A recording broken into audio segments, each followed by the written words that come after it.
Bakit ka nag-decide na i-homeschool yung mga bata? Actually, hindi lang ako nag-decide. Ang nag-decide talaga dito si Jason talaga. Okay. Siya ang nagsabi talaga sa akin, Ga, mag-homeschool ang mga bata. Ga, hindi pa ako magpayag hanggang naka-extend pa ng school ng mga bata. Ga, mag-homeschool ang mga bata. Kaya, ang goal talaga niya, pinaka-goal niya is, parang ipunin muna yung knowledge at mga core values ng mga bata sa bahay. Bago daw namin ilabas sa mga peers nila para pag nilabas nila, hindi sila basta-basta ma-sway sa mga influence daw. Sabi niya, kasi tayo naman noon, wala tayong cellphone. Sabi niya, wala tayong cellphone noon, kaya naman, kahit naman may mga peers tayo na medyo hindi okay ang influence, alam natin bawiin. Kasi walang cellphone na mga pinapanood, mga kahit saan. Ngayon, maraming cellphone. Bawal nga ang cellphone sa bahay, pero pagdating sa school, may cellphone ng classmate, nanonood sila doon. So, sabi ni Jason, hindi tayo pwede makampante sa ganyan kasi mahal natin ang anak. Pero sa amin lang din yun. Hindi ko alam sa iba kung ano ang... Yun ang parenting style namin ni Jason. Kaya siya nag-homeschool.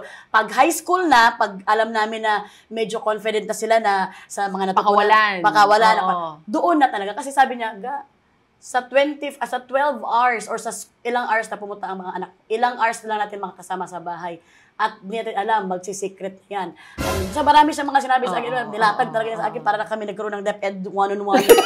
Para siyang DepEd secretary. Secretary siya. So, from DPWH, naging DepEd na. So, talagang napapayag ako after 1 year. And maganda ang effect. How's the effect? Ilang years na ba sila nag-homeschool? 2 years pa lang ngayon. Yeah, pero kamusta yung effect? Ang effect shout out sa mga pinsan ko na tumutulong sa aming tutor na si Teacher Kirsten at Miss Melissa. Thank you, tulungan nila kami para maturuan ng tama. Kaya kung sa akin lang, walang matututo ang bata. So, baka yung sa akin yun lang din na matutunan nila. So, the effect is, may natutunan talaga sila. Bakit?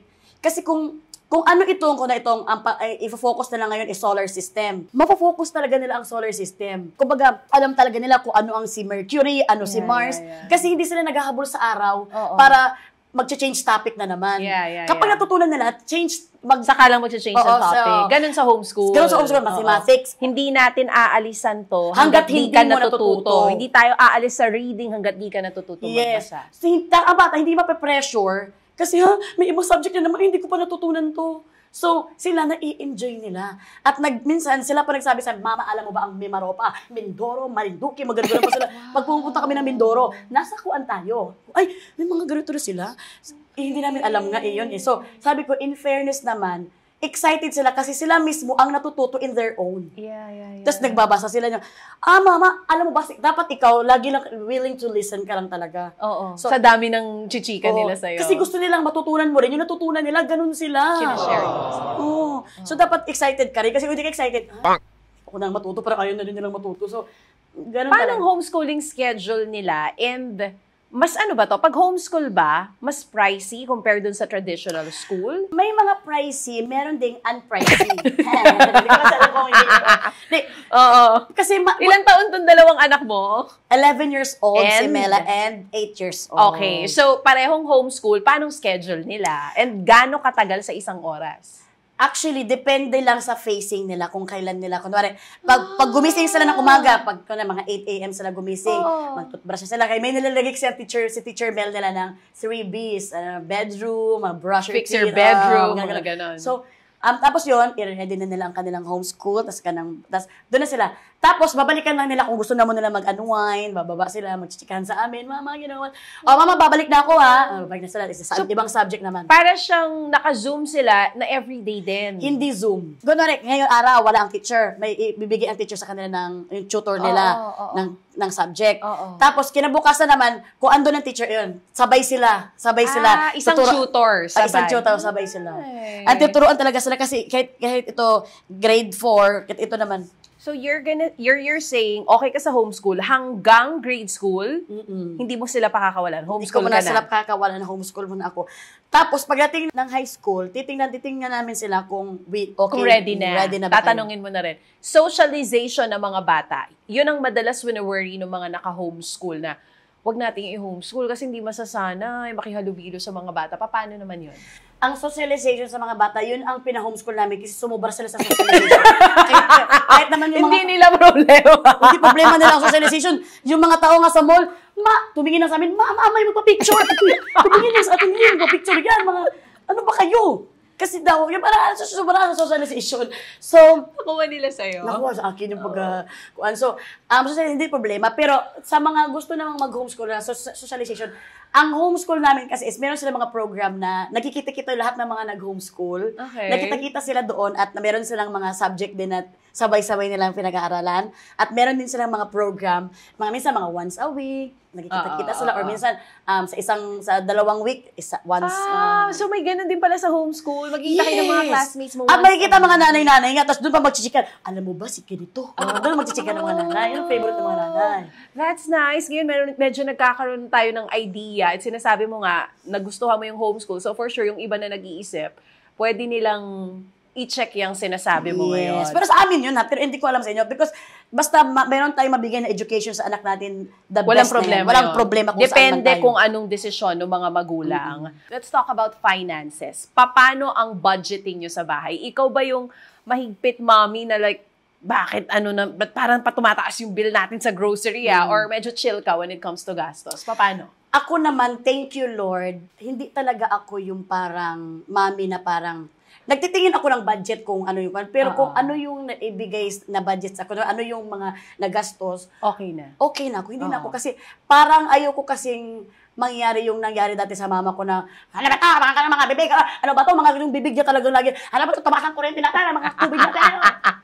Kumbaga, so di ka nagre-reklamo pag tumataas ang kuryente, tsaka yung tubig? Siyempre, nagre-reklamo ako, pero wala na akong magagawa. Yung reklamo ko ba, mapapababa ba nung... Hindi ka chumichika, pa ganun. Chumichi sa bahay? Oh. Hindi naman nila kasalanan kung bakit tumaas yung kuryente. Kasi mga tao naman sa bahay is mga, alam mo yung mga maaayos kasi ang tao sa bahay.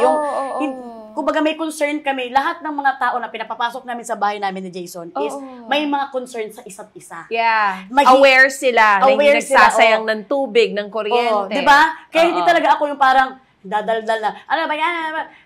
Kasi alam mo na, minsan nga ako parang sabi, mag-aircon naman kayo. Kasi sila pa yung ayaw. Kasi, grabe, nangamoy na yung kwarto nila sa sobrang electric pa. Amoy, tao na yung kwarto. Mag-aircon naman kayo. Kasi, baliktad. Ganon ako. Kumbaga, sabi ko nga, si Lord ang bahala sa atin. Hindi na natin kailangan umabot pa sa magsakitan pa ng Hindi ka ganon sa pera, no? Ganon ako sa pera in terms of mga savings, mga ganyan. Okay. Si Jason naman, sa mga, kuan naman siya, investment. Diyan naman siya. Oo. Pero sa bahay, ako talaga lahat sa bahay na nagpaplano, mga ganito. Si Jason, pero alam mo, ang asawa ko, proud talaga ako sa asawa ko. Bakit? Siya ang mahilig magkuan sa bahay. Sobrang thank you, Lord. Kasi, magkuan? Kasi yun ang malalaman nyo. Mag-construction? Ano yung... Ang asawa ko, ganyan lang siya. Diba, tingin nila, bad boy ang asawa ko, pero hindi umiinom yan. Walang bisyo. Walang bisyo, hindi mabarkada yan. Pag wala yung ginagawa, pag walang trabaho yan, nasa bahay lang yan. Kami lang kausap niyan lagi. Gusto niya, banding lang kami. Homebody lang yan siya. And, apakahilig niya sa bahay, yung ano mga kailangan kulang sa bahay, pati napkin ko, kulang ka na napkin, bibili siya. Sino ba mga kulang ito? Ayan. Ito, mga sofa, binibili niya, di ba? Pati kunwari, kulang ako ng unan, kinabukasan may unan na, ito na, provide na natin na.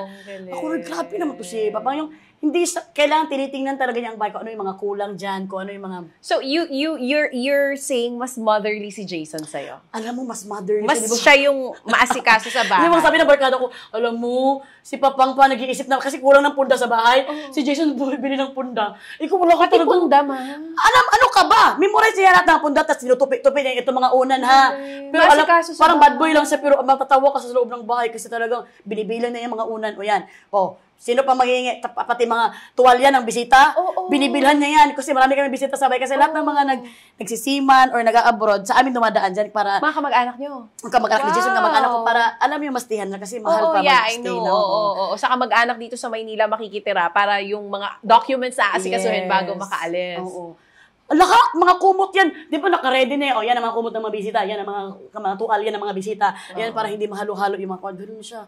Organized siya. Kaya sabi ko, ay naku talaga, grabe. Mas organized pa sa'yo. Mas organized pa sa akin. Ako wala ko pakialam sa bisita. Kumuha na kayo ng kumot yan. Kinumot ko na isang araw. Mga ganun-ganun lang ako. Mel, may question ako sa'yo. Kasi ito, aware naman sila. Mas malaki kinikita mo kay Jason.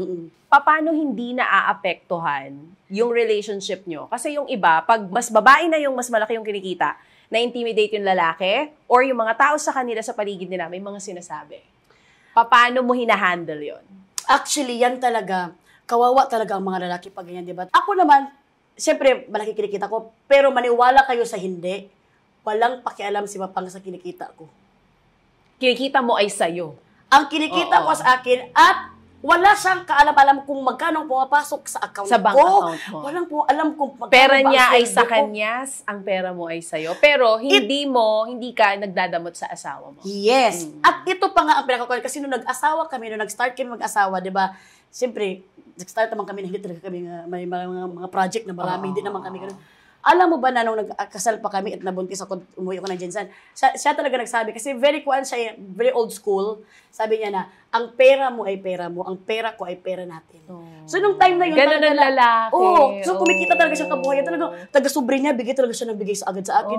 Entrega ng entrega. Pero ikaw, pag kumita, sa'yo lang. Pag sa akin, siyempre sa akin lang. Kasi wala naman siyang, hanggang ngayon wala. Hindi talaga, niya alam kung magkano savings. Hindi yan magtatanong kung magkano ang sweldo ko. Wala yan problema.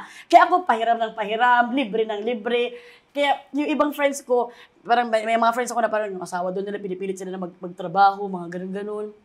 May mga ganun kasi akong friends, sabi ko, salamat Lord, ang asawa ko, bakit ayaw pa ako, huwag ka na, puro ka na ng trabaho, wala ka ng time sa anak mo. Siya ang magsasabi sa'yo na tumigil ka na. Oo, parang sabi niya, magpahinga ka naman, hindi mo naman, buong buhay mo na ikakayaman niyang pagtatrabaho mo. Pero, paano mo hinahandle yung may mga sinasabi na hindi maganda sa kanya? Ano yun? Parang pinagtatanggol mo siya. Paano? Hindi, wala naman nagsasabi sa akin sa harap-harapan. Subukan nila. Parang subukan nila, Wala naman nagsasabi sa akin harap-harapan na, uy, ano ba yan? Ay, pero may mga press pala na nagsasabi. Paano? Ano sinasabi nila?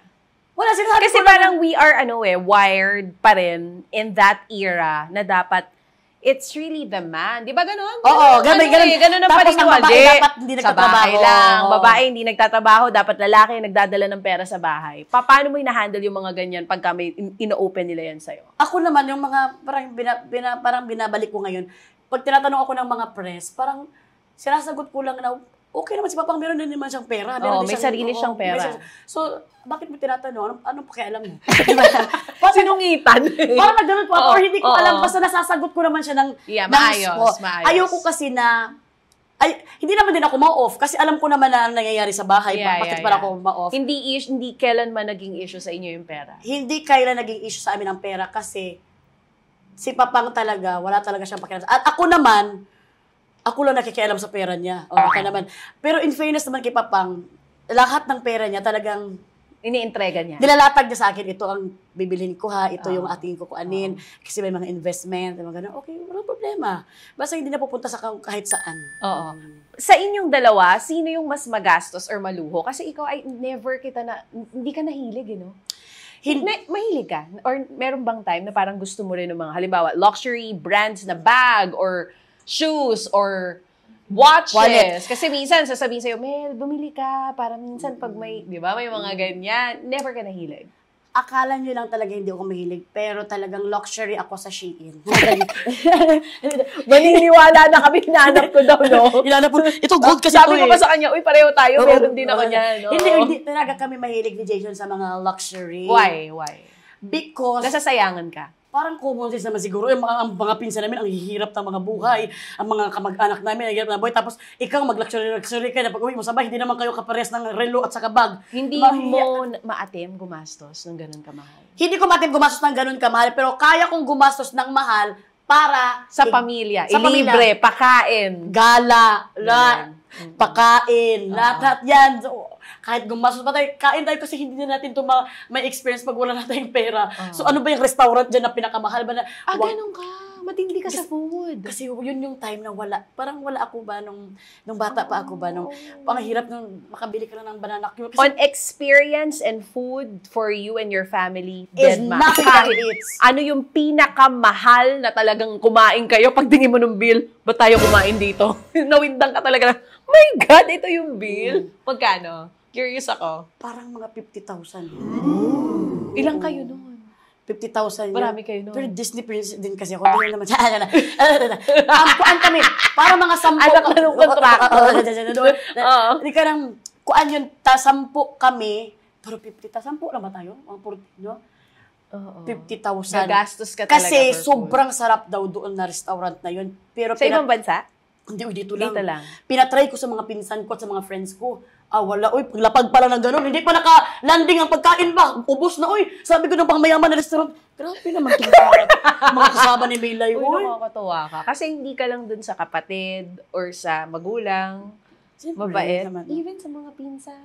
Siyempre, Paano yun? Like, like second family, like pinsan, tsahin. Hindi, tsaka kami ni Jason, both kami gano'n. Oo, yun nga. Pares kami ni Jason na gano'n. Di ba, pag mag-asawa yan, tapos ikaw libre ka na libre sa pinsan mo, yung asawa mo magsabi, ano ka ba? Puro ka ganyan. Sometimes gano'n. Oo, di ba, Oo, magre-reklamo. oo. Wala kang marinig sa amin ni Jason na Walang gano'n. delivery mo kasi ganito? Saya naman. Ano sabi nila? Parang gano'n kaming dalawa kasi alam namin yung kakulangan namin nung nasa probinsya pa lang kami. Gusto na talaga i-share. Gusto namin i-share na, kasi pag wala ka ng pera, hindi mo, at least masabi mo lang, nakatikim kami dyan sa pagkain na yan. Gusto na dyan, pero di ba? At least nakatikim kami.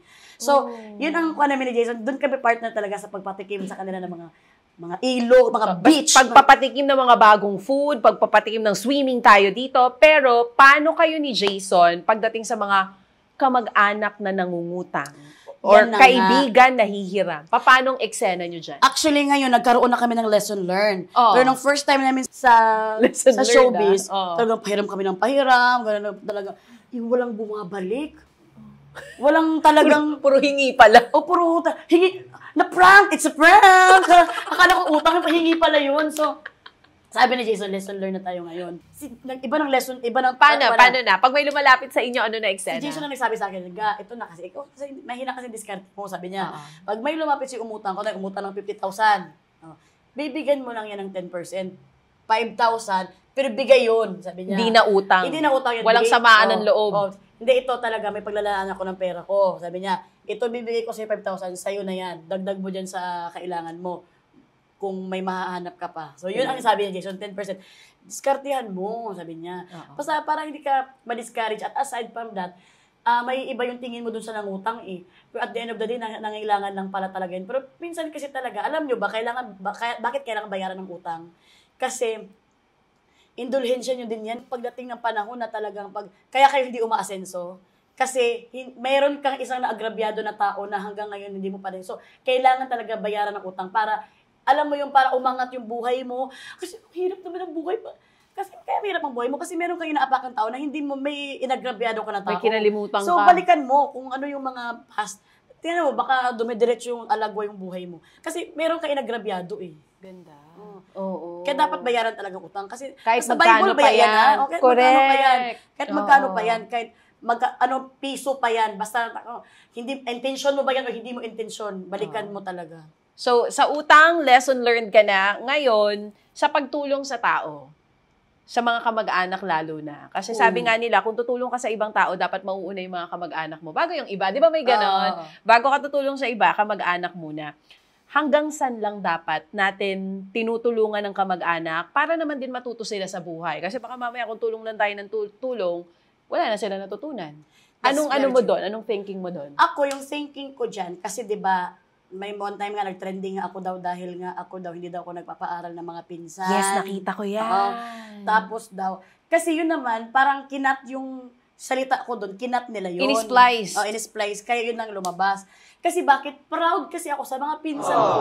Kasi hindi talaga sila humihingi sa akin ng mga tuition fee ng mga anak nila. Lalo na ng mga kapatid ko. Hindi yan humihingi talaga ever since sa akin. Kasi kilala kasi nila ako. At ako kasi nagmana ako sa papa ko na ibigay na lahat, enjoy sa mga trip, pagkain, kung anong kailangan mo, hospital, ibibigay yan. Pero pag responsibilidad nyo na ang ibibigay nyo sa akin, very no-no na yan. Bakit? Parang cursed kasi yan eh. Yan ang makukuha mo sa pinasok mo na buhay. Responsibilidad mong paaralin ng anak mo. Kung hirap talaga, walang problema humingi ng tulong. Di ba ang sarap na naglalakad ang anak mo sa aisle na pag-graduate mo? Na naglalakad siya, Hindi ng ibang tao. Hindi ng ibang tao na naglalakad siya, pero salamat Tuan ha, ikaw ang dahilan. Di ba ang parang nakakahiya din yun minsan? So, ikaw mismo ang naglalakad ng anak mo sa aisle kung sa hirap at ginhawa na graduate ko ang anak ko. So, yun ang sinasabi ko na hindi ko sila sinabihan na bawal sa akin ng ang humingi ng tulong sa sila ang nag-obliga sa sarili nila na pag tuition fee, sila talaga kasi responsibilidad na lang. Ano to? Construction ka ng construction, tapos ibang papaaralin mo. Parang, wala ka namang flood control budget para ibigay sa inyo. And ang sarap ng feeling na napag-graduate mo ang anak mo, galing sa hirap mo. Kung maraming mga anak ko humingi ng tulong, palang problema, humingi ng tulong. Pero hindi yung parang paasa ka na, yung sumubra na yung asa mo talaga na yung mga pinsan mo sa OFW, hirap na doon, talagang himod na yung mga tae doon sa paglinis.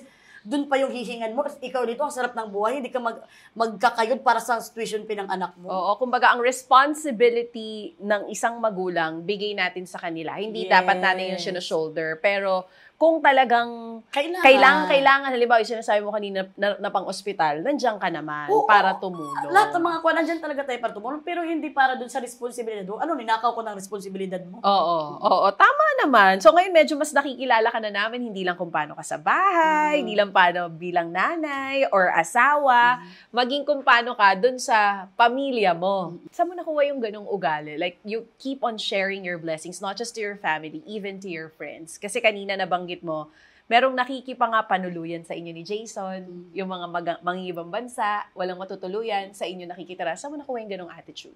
Sino nagturo nun sa'yo? At bakit mahalaga yon na tumutulong tayo dun sa mga tao na nagsisimula pa lang? Thank you, Lord. At dalawa kami ni Papang na ganun kami. Kasi kung hindi naman ganun yung asawa ko at pipigilin niya ako sa pagganun ko, hindi ka rin ganun. Hindi kami magiging ganun. Pero dahil ganun ang asawa ko, ganun kaming dalawa sa lahat ng kamag-anak namin. Kaya dire-diretso yung mga pag-help namin. Thank you, Lord. Kasi bakit ako nag-share? Kasi hindi naman galing sa akin yung blessing. Kaya i-share yun kasi kumbaga ipapadaan lang din sa'yo. And aside from that, syempre i-enjoy mo at i-share mo kasi mas masarap makita yung kaligayahan nila na na-share mo, 'di ba? Kaysa yung ikaw yung tatanggap ng blessing, 'di ba? And yung mga gano'n na bakit nahiya kasi ako pag sinabi yung sa akin nag-share kasi kumbaga yung blessing na yun talaga is straight talaga galing talaga kay Lord. And hindi talaga kami nag-hesitate ni Jason na maibigay kasi galing kasi kami doon eh. Galing kami doon sa hirap na walang-wala na natulungan din at na-inspire kami na pag meron ako, tutulong din ako. So, malay mo, yung tinulungan mo, ikukuhan din niya, itutulong din niya yun sa iba para, alam mo, para siyang maging legacy siya, para siyang maging sa ibang tao na. Paikot-ikot lang siya. Paikot-ikot yung pagtulong. Yung natulungan mo, tutulong din sa iba. And ang sarap ng feeling na nagsasucces yung mga natutulungan mo. Sobrang sarap ng feeling, no? Hindi naman para sa'yo, kundi parang thank you, Lord, nagamit mo na naman ako, Lord. Thank you. At saka nakikita mo sila na, kumbaga yung mga hindi nila na kaya before, kaya na nila ngayon. At kaparate ka nun, syempre, kasi kung di kayo tumulong, hindi naman mangyayari yon. But it's nice you're saying na lahat ng mga blessings na meron tayo dito is not ours. Pahiram lang to lahat ni Lord. Kaya hindi ka rin nahihirapan to share it with other people. Yes, oo. Pero kasi ngayon, na mahirap yung buhay, yung iba kasi, ang tendency, keep ko na lang to sa sarili ko kasi akin lang to eh. Ako naman naghirap dito eh. Anong gusto mo sabihin sa mga galon? Yung hindi naman hirap sa kanila to share their blessings sa iba dahil takot sila na mawalan naman. Yes. Oo. It's okay naman. Walang problema yan sa ikip mo sa sarili mo kasi siguro kaya siya umabot sa ganyan, meron din siyang trauma sa kakabigay ng bigay. Yan kasi yung mga dapat din magkaroon ng ugali ng mga kapamilya natin ng mga OFW na bigay ng bigay. Pag uwi dito, wala naman silang naipundar din sa sarili nila. Kasi kakabigay, sumubra din naman sa kakabigay. Kaya nga, may tinatawag na yung balance. So, i-balance mo lang. Hindi ka naman sumubra na din sa gahaman ka na yung sumubra. Ikaw na nag-enjoy sa buhay mo. Sa totoo lang, hindi masaya kapag ikaw lang isa. Mas masaya kapag may kasama ka sa journey, may kasama ka na ini-enjoy yung blessing na nabigay sa'yo ni Lord. So, i-balance mo. Tingnan mo naman. Pero pangit yung sumubra ka na ka self-centered. Pangit na yung selfish ka na. Selfish ka na. Yung alam mo naman sa sarili mo na nangangailangan talaga sila. Pero ikaw parang hindi ka magbibigay. Hindi ka magbibigay. Alam mo yun at imposible na hindi ka usigin ng konsensya mo yun. Meron ka talagang mga konsensya niyan. So, actually, common sense lang yan eh. Dapat alam mo kung sino tutulungan mo. Mararamdaman mo naman kung ipipray mo yan kay Lord. Lord, itutulungan ko ba to Lord? Lord, deserve ba nito Lord? Kasi ibibigay yan sa'yo si Lord sagot. Lahat ng dinadasal mo, sinasagot niya. Yes. Kahit dun sa kung dapat ko bang tulungan to or hindi. Ganda yun Kasi di mo na mabubudol ka sa tutulungan. Kung mabudol ka man, okay din. O kung di ka sigurado kung magpapahiram ka, pag-pray mo muna. Yes. O, tapos hintayin mo yung sagot ni Lord, baka malinawan ka. Oo, malinawan. Hinintay mo nun, tapos nabayaran yung hindi ko nakapahiram, Lord. Thank you. Nakahanap na ng ibang hihiraman. Pero Mel, yung mga sinasabi mo kanina, pundar, nabanggit mo yung pundar. In all these years that you're in showbiz, ikaw ba, masasabi mo, satisfied ka naman sa mga naipundar mo sa buhay? Or meron ka din na, sayang, sana, nakuha ko yun. Paano ba? Paano mag-ipon ang isang momshi Mel? Thank you, Lord, for all this happening to me. Kasi nga, kaya nga ako very contented talaga ako sa kung anong meron ako. And thank you, Lord. Ang kontento kasi, pwede ka kasi mahulog sa katamaranan nun eh. Pero hindi kasi ako tamad. So, hindi ako mahuhulog dun sa sasabi nyo, kontento ka, ang pangit na magkontento. Dapat ka makontento. Kasi kung sumubra ka naman sa makamundo, pangit din ang pupuntahan mo. So, hindi ko naman ito pinangarap. Binigay sa akin to ni Lord. So, yung mga naipundar na kuan, sobrang na siyang grateful sa akin. Na dati man 500 pesos, sobrang lagi akong bumabalik talaga sa past kasi. Kunwari, pero akong nakuan na parang na-failed ako dito sa investment ko. Doon na dati nga, 500 pesos na, sobrang saya ko na. Naglalakad lang ako, 20 pesos, walang pasakay sa akin. Talagang iniipon ko pa, maglakad lang ako. So, lagi kong bumabalik sa past para maging grateful ako dito sa present. Okay. So, lagi akong, kaya, kung ano yung mga ipundar ko, very grateful na talaga. Ayun nga, napanalunan ko na bahay sa PBB. Yes. Kamusta yun? Nandun lang siya kasi... Natawa ko sa nandun. Bahay pa rin siya. Bahay pa rin siya. Pagdalong ko sa kanya ng kamusta yun. Andun lang. Kasi hindi... Andun. Tawang-tawa ko sa sagot niya na nandun pa rin siya. Eto ba, saan kayo nakatira ngayon? Dito kami sa New Manila. Diyos ko, mahal ang lupa dito, mga moms. Kailan yung napundar yan ni Jason? Anong taon? Hindi naman siya, nagkuan lang kami dyan, nag-rent lang. Nagre-rent kayo ngayon? Bakit? Why are you still renting? Anong meron dito sa bahay na to? Napamahal na ba sa inyo? Or parang it's so inconvenient for you kasi ang nasa utak mo, hindi kami dito magsisettle down ng mga bata. Uuwi kami sa Jensan or sa Mindoro, kaya hindi kami bibili dito. Napunto mo talaga. Yan ang reason ko. At pag may nagtatanong sa akin, bakit bumili na lang kayo ng lupa? Ikaw ba ako? Anong pakialam mo? Inaway! Ba't kayo nag-desisyon sa buhay namin? Inaway, Mel. Kasi, para kasi sa amin, hindi kasi kami, diba sabi ko nga, di ako forever mag-artista kasi di ko nga alam kung, ngayon ko lang nga, talagang ngayon sa ira. Even condo, Mel, di mo naisip? Takot naman ako sa kondo. Kasi sa mga Shake, lindol. Lindol, sobrang takot ako. So, ito naman napamahal sa amin to, tapos gusto talaga namin i-avail. Hindi naman... Ayaw ibenta naman because parang sentimental value nila. So, ayaw nyo na. And very swerte to sa aming bahay na to. Kasi nung ang tumira din dyan, umalis din, blessed din ng sobra. Kaya umalis kasi gusto din niya bilhin, pero hindi talaga binibenta. So, very swerte ang bahay na yan. And dumating kami sa point ni Jason na hindi bibili muna dito. Kaya, may mga bahay kami sa province namin, mga ganon. Pero may bahay kami sa Mindoro, talaga yung bahay naman ilang years na ngayon. Pero umuwi lang kami parang in a while. Pero hindi kami bibili kasi bakit? Aside sa sobrang mahal dito sa Manila. Tama. Pangalawa, hindi kami titira dito. Hindi to pang forever namin. Kasi gusto talaga namin province life talaga. Andito lang kami for work. So, pag wala kang work, province kayo pareho? Province talaga kami, Mindoro. Minsan nga, hindi na ako takot sa airplane, sa Jensan ako. Kahit matagal ka nang tumira dito sa Maynila, your heart is still in the province? In the province, nothing can beat the Jensen holiday na naman. Because Jensen is where my heart is. Na, kung saan, nagsimula ako nang walang-wala kami ng ganon. Masaya kami. Ano na lang kayo ngayon na meron kaming kahit paano na ganon. So, sobrang, ang memories ko sa Jensen kasama mga cousins ko, mga pinsan ko, mga pinsan ko, mga friends ko, is nandun talaga sa Jensen. Na gusto ko mag-retire talaga sa Jensen. Andito na naman kami for work, pero kung wala ng work, walang problema. Uwi kami sa, kaya nga sa pag tinatanong ko, hindi ka ba takot na ka ng pagwawala ka ng mga project? Ba't ka matatakot? Once naman nabigyan ka ng project. Ang kinakatakutan mo kung hindi ka talaga nabigyan ng project. So, once nabigyan ka ng project, magtapos na, hindi na ikaw anak ni Lord. Marami anak si Lord. So, hindi ka natatakot mawala ng project or mawala sa showbiz? Hindi ako, yun talaga sinasabi ko, kaya sabi nila, feeling ka naman. Kasi ang saya ko na doon sa Jason na wala kaming gano'n. Ano pa kayo na meron akong kahit hindi dahil nakaipon ka, kundi dahil ready ka bumalik sa kung paano ka before. Paano ko before at ang saya kasi kami sa Jensan. Kasi mga pinsan ko, simple life lang din, tapos tawanan.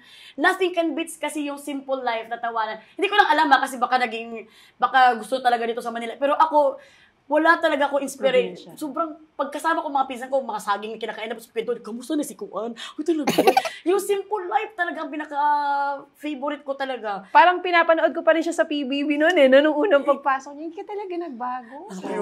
Pero yun talaga ang gusto. Si Jason, ganun din siya. Ang gusto niya sa mga pinsan niya din sa Pareho kayo. Pares kami. Kaya, So that's the reason kaya di kayo dito. kaya hindi kami dito. And, hindi naman natin alam din, baka dumating naman ang panahon, baka naman maplanuhan na rin namin kasi baka... Tsaka baka bigyan kayo ng bahay ni Lord kung ibigay yung blessing diba? Bumongga-bongga, dire-diretso talaga. Yes. Hindi, tsaka baka itong mga anak namin, baka dumating ang time na baka gusto naman nila dito. Kasi iba ang gusto namin sa anak namin, i-respeto natin yun. So, pero kapag tinatanong mo sila, ano sinasabi ng mga bata? gusto nila ang Jensen at Mindoro. Same talaga. Kasi, I want my cousin. Ganun talaga mga pinsan daw nila. Gusto daw nila. Bakita mo, may one time na dumating yung pinsan nila, talagang naiyak sila. Very, talaga lovable sila sa mga cousin nila. Kaya sabi ko, namana yan sa atin talaga. Walang ibang pagkukunan ng mana. Kasi kami, pag umuwi ng cousin namin, iiyak na kami. Tsaka again, pag may nagtanong na, pa yan, dami-dami mo ng pera, Mel. Pwede ka na bumili ng bahay. Ngayon, mas may iintindihan na nila kung bakit. Yes. Hindi, tsaka, yung ibang tao talaga, ang dami mo ng pera.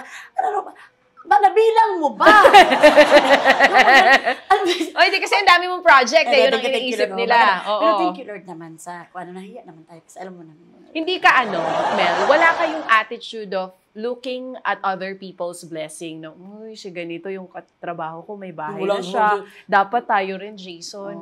Wala kang ganun. Walang ganun. Wala din ganun si Papang. Wala kayong inggit sa katawan. Wala. Hindi ko alam. Minsan may mga inggit talaga tayo. Kasi mga magaganda. Sana all maganda siya. Pero, yun ang tinitignan niya. Hindi mo pero, yung itsura. Sa material, dead ma. Wala ko sa material. Okay. Yung specific bahay. Kasi pag nanay ka, minsan, syempre, may isip mo, hindi for you for your kids, right? For your kids. In fairness, may bahay naman kasi kami sa Mindoro at sa Jensen. Kaya di mo naiisip Kaya hindi ko naisip. Kasi dito talaga, ever since talaga, for work kami dito. At maganda din ang bahay namin dito na ini-stayan. And ako naman sa material na things, hindi talaga ako nainggit. Kasi bata pa lang kami, talagang pinakuhan kami sa papa ko na, ba't ka may inggit? Kuhan mo ba yan? Blessing mo ba yan?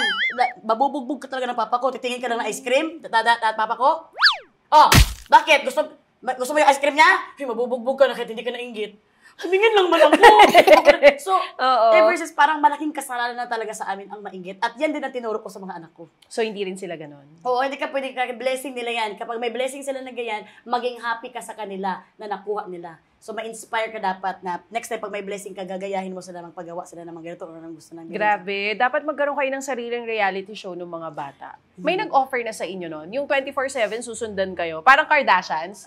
Alam mo yung Kardashians sa ibang bansa, yung may nakasunod talaga na camera para makita ng mga tao kung gaano kayo kasaya sa simpleng buhay nyo. May nag-offer naman sa amin na yung parang relative, pero parang si Jason kasi ayaw na niya kasi parang galing kami sa PBB. Yung parang tapos na siya dun sa... Pribado pa rin si Jason. Pribado na siya, ayaw na niya. Kasi lalo na mga anak niya. Pero may nag-offer sa amin na sitcom. Sitcom, mga kalokohan doon kami 4. Pero sabi ni Jason, hintayin mo ang mga anak mo na sila ang mag-desisyon mag-artista, hindi tayo ang mag-desisyon. Pag sila ang mag-desisyon, okay kami. Ayaw nila. Hindi naman sa may mga endorsement din sila pero parang si Jason, kasi parang wala pa naman, hindi tinatanong ni Jason. Parang gusto lang niya na magkuhan sila yung, i-enjoy nila ng pagkabata nila ba? Kasi pag sila na magdesisyon, wala na tayong kawala dyan kung gusto nila mag-artista. Kanina, parang the way you tell your story kung paano si Jason sa mga bata, it's so obvious. Very protective talaga Very siya. Very protective siya, walang makatalo. Alam mo na ang social media, Mel. Hindi natin mapipigilan yung comments ng mga tao. Especially yung mga anak mo na a-upload sila online, sikat na sikat, sing-sikat yung dalawa. Oo, di ba? Laging nag-trending pag nag-post ang video. Magte-trending, may mga kung ano-anong spliced videos kumakalat. For sure, there are comments na nakikita mo na bubwisit ka. Paano, kasi kung ikaw okay lang paano mo hinahandle yung criticism sa mga bata? Ako, hinahandle ko, siguro talagang muntik ko nang mabugbog yung... Pag sa mga bata talagang wala, galit ako Galit talaga ako. Pumapatol ka sa basher? Pumapatol ako, tsaka pinapahanap ko talaga. May one time na pinahanap ko talaga. Kasi kung ako lang sabihin nyo ng mga ganito, walang problema ako kasi alam ko naman din. Kaya mo. Totoo, charing lang yun. Pangit ka. Pero, Pag sa mga anak ko na, ibang usapan na yan. Lalo na pag masasela na bagay ang sinasabi. Pinapahanap ko talaga kasi para matuto talaga yung nagsabi at malaman talaga nila na nanay ako. Nanay ako. May nanay ang sinasabihan mo ha. Ano ka ba? Tanga ka ba? Parang gusto kong talagang magalit talaga ako. High blood talaga ako. Pagka ganyan ka na high blood ka sa mga comments, may mga moments ba na parang ayaw mo na lang i-post yung mga anak mo online? Or wag na lang sila sa social media? May mga ganun si Jason, parang wag na lang daw i-post. Pero, nakukyutan kasi ako kaya napopost. Di ba, ikaw si Lexi. So, hindi ko na, siguro naglalaylo lang ako. Tapos, ako naman ipopost. Tapos, parang ngayon, natutunan ko na ngayon na wag na lang silang pakinggan kasi mga kwan lang sila, mga mima lang sila. Pero, how hard is it to be a mother sa social media world, social media era? Now, wala naman tayo nito growing up. Very hard. Actually, personally, very hard sa atin sa pagturo sa kanila kung ano yung papanoorin nila at hindi nila papanoorin about sa social media. Yung mga bash, yung mga critics nila, wala naman akong pakialam kasi after nila mag-bash, magsasaing pa din sila ng bigas, hindi iikot ang buhay nila sa amin. Wala akong pakialam sa mga nagbabash.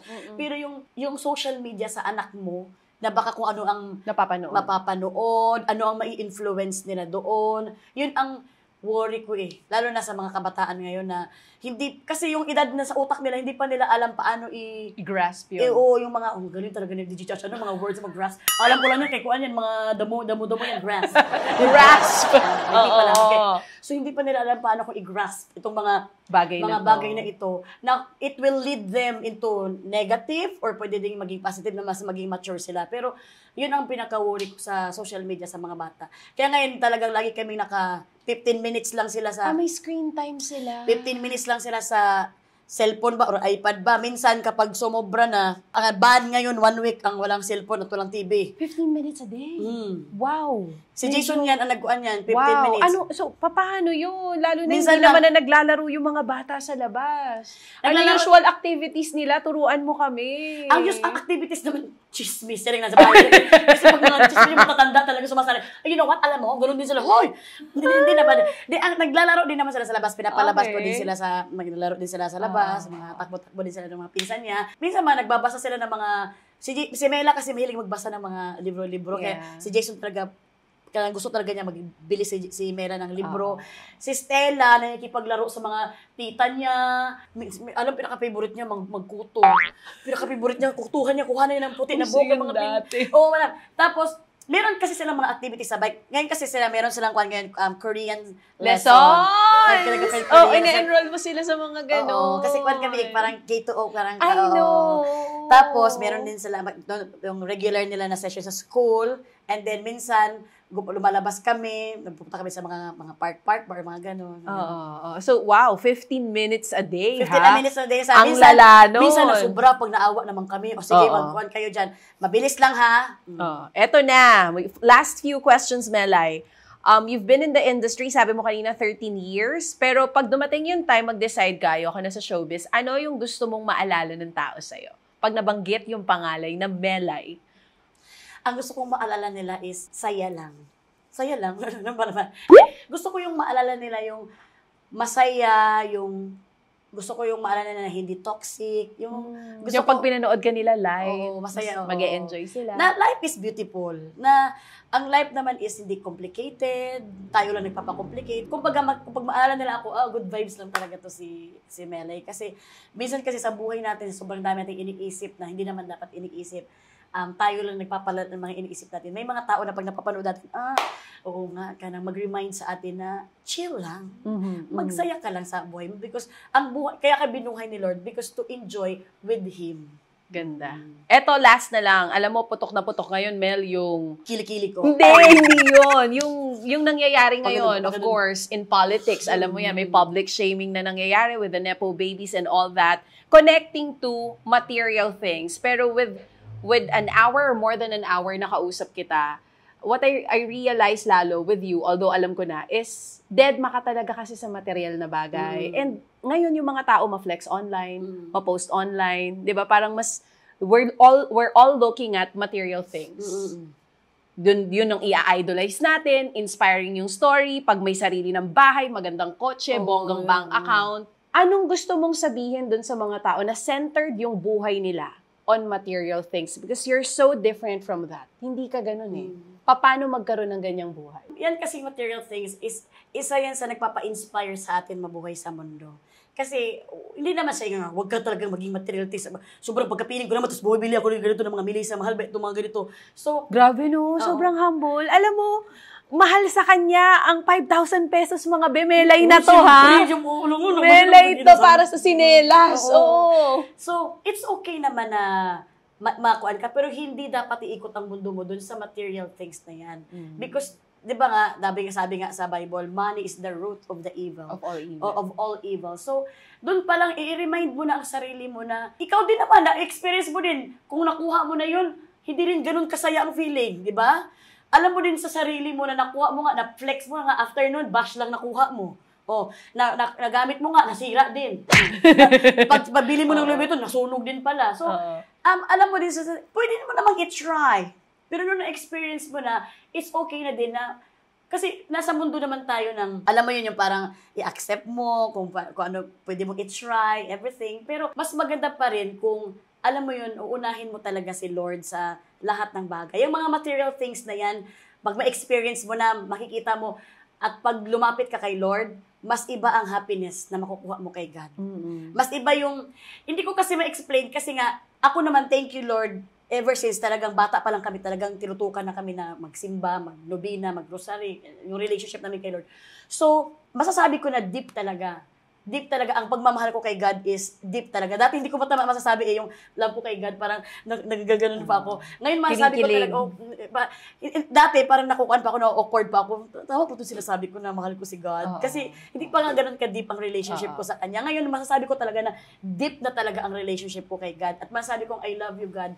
Kasi sa lahat ng mga ginawa niya sa buhay ko, talagang nagpamalas talaga sa akin. So ngayon, kung magustuhan niyo man yung mga material things na yan, walang problema. Pero wag niyong gawing Diyos yun. Kumbaga, wag niyong parang ikot na ang buhay niyo doon. Kasi minsan, material things, bumili ka ng sasakyan, nagasgasan lang, buong buhay mo nagalit ka na. Para ka ng, parang kapatay ka na. O, saan napunta yung kuan mo, Lord mo? Saan napunta yung heart mo? Hindi sa material things. Yung material things ay nagpakasama sa'yo.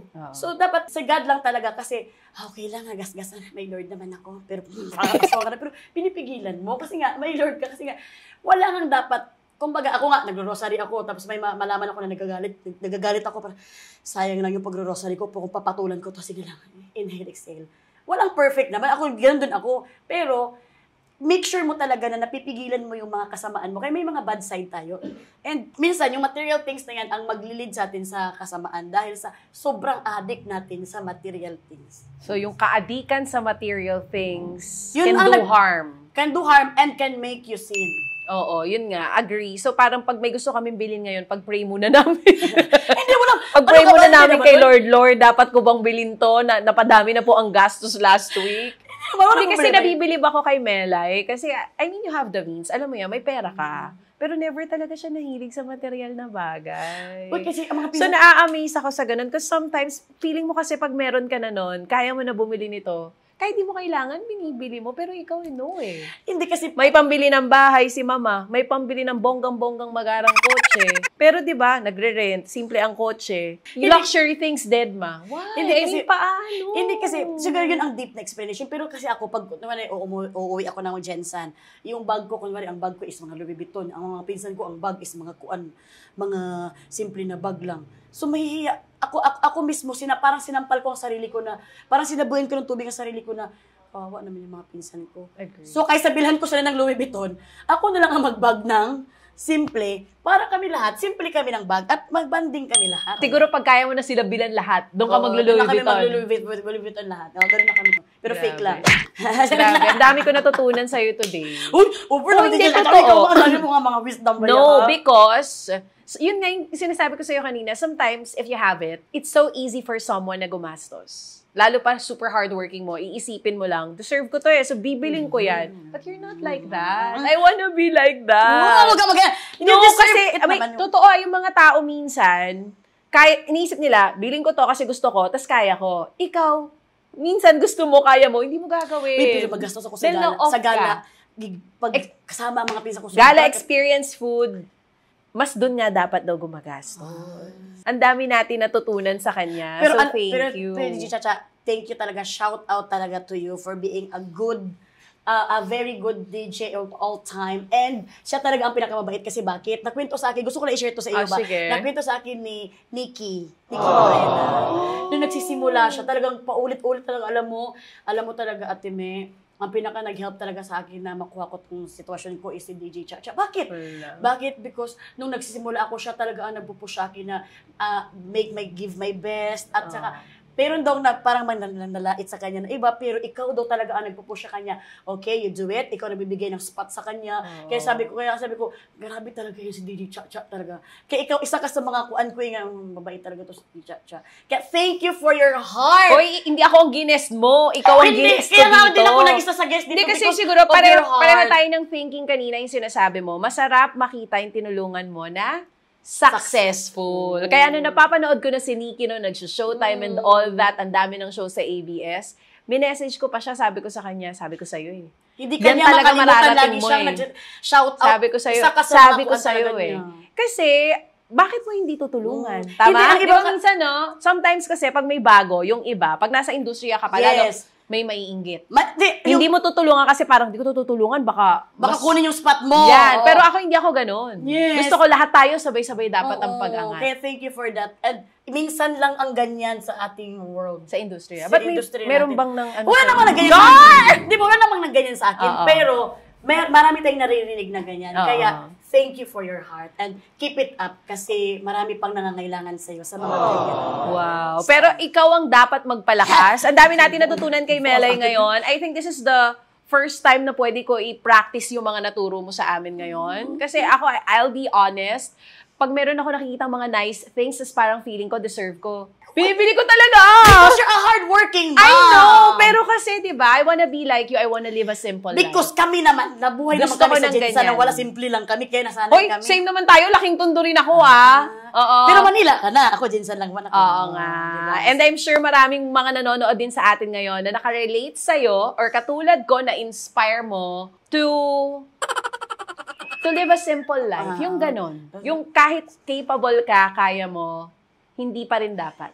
Mas masarap pa rin yung simple lang. Salamat naman. Thank you so much, Mel. Sana maulit. Ako naman i-guest mo next time sa podcast mo. Sige. I-promote mo na yung podcast mo. Yes. Kuan on 1, season 3 na kami ngayon. And malapit na din matapos sa season 3. Kaya mayroon na kaming season 4. Oh my God, thank you, Lord. Thank you so much, Chacha. And meron kami palang soon pala ni Jason. May soon kami na... Sikaw?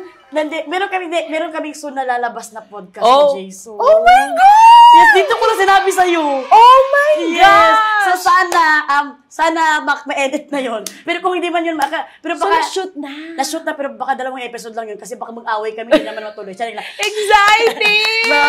Is it going to be on Spotify or YouTube? And it's going to be on a YouTube at ang title niya is Thought ni Mr. Thought ni Mrs. Kaabang-abang. Thought ni Mr. Thought ni Mrs. So, lahat ng mga nangyayari sa inyo, mga topics, yun ang pag-uusapan niyo dito. Meron din kaming guest talaga din na... Uy, i-guest niyo ako dyan, I-guest ka namin. Kayo dalawa kasama, Yes. Exciting. Yung mga biking nyo. Yeah. Thank you so much, Mel. Maraming salamat. Sinasabi niya nga kanina na ako daw, hindi nagbabago. Ito po talagang hindi nagbabago. Melay Cantiveros na to, but when I ask her online, to guest dito po sa munting podcast natin, walang hesitations. Right away, she said yes. Kaya super na-appreciate ko yung mga tulad mo. Alam mo ba dito sa industriya, kung sino pa yung mga kagaya ni Mel, super sikat. Uy! Huwag ka magsikat ka! Hindi, totoo. Sobrang Mel, mas madali silang kausap. So, thank you. Thank you, di ka nagbabago. Sana marami kang ma-inspire ng mga bagong artists na maging katulad mo, yung through the years, yan pa rin. Mula na kung paano nag-start hanggang ngayon, never magbago. Melay Cantiveros, thank you so much. I love you, Titi Chacha! Thank you!